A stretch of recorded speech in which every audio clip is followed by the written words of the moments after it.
This gospel of the healing of the 10 lepers, Luke 17:11-19, is one of the most profound passages and focuses on the theme of gratitude and the true faith that saves.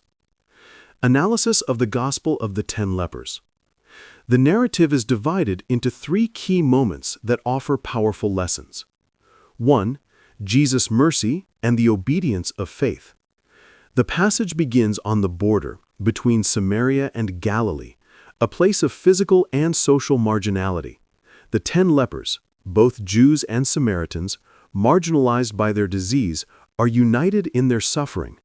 Leprosy was not just a physical illness. The Old Testament considered it an impurity that excluded the person from society and worship.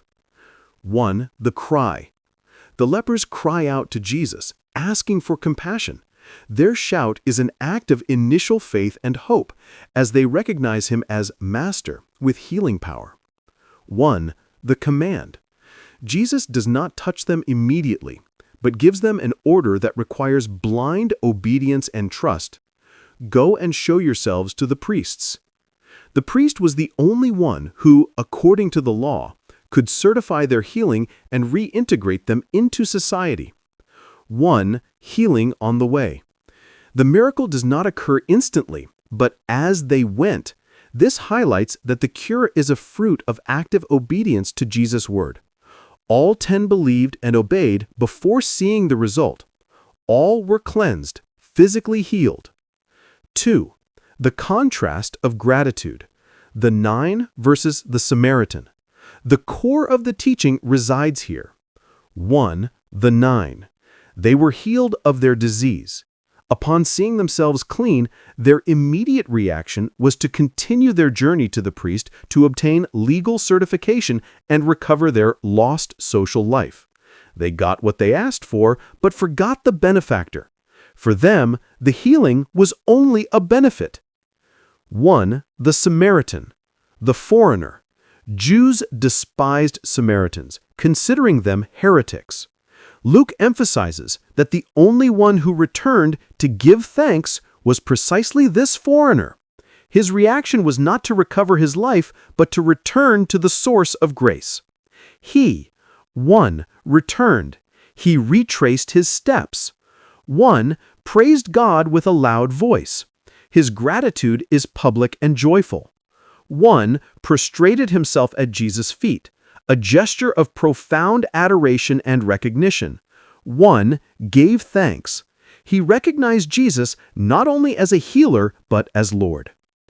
Jesus' question, "Where are the other 9?" is not a question of ignorance, but a critique of the lack of gratitude from the privileged people, the Jews. 3. The faith that saves completely. Jesus tells the Samaritan, "Get up and go. Your faith has made you well," or has saved you. 1. Cleansing versus salvation. All 10 were cleansed, bodily and social healing, but only the Samaritan was saved, integral healing. 1. The saving faith. The Samaritan's faith went beyond asking for a favor. It was a faith that is completed in gratitude and adoration. By returning, his faith matured, he recognized Jesus as the envoy of God, and he obtained something much deeper than physical health, the salvation that liberates him interiorly. Main lessons. 1. Obedience to the word. The miracle requires taking the first step of obedience, even when the result is not yet visible. As they went, they were made clean. 1. The freeness of the gift.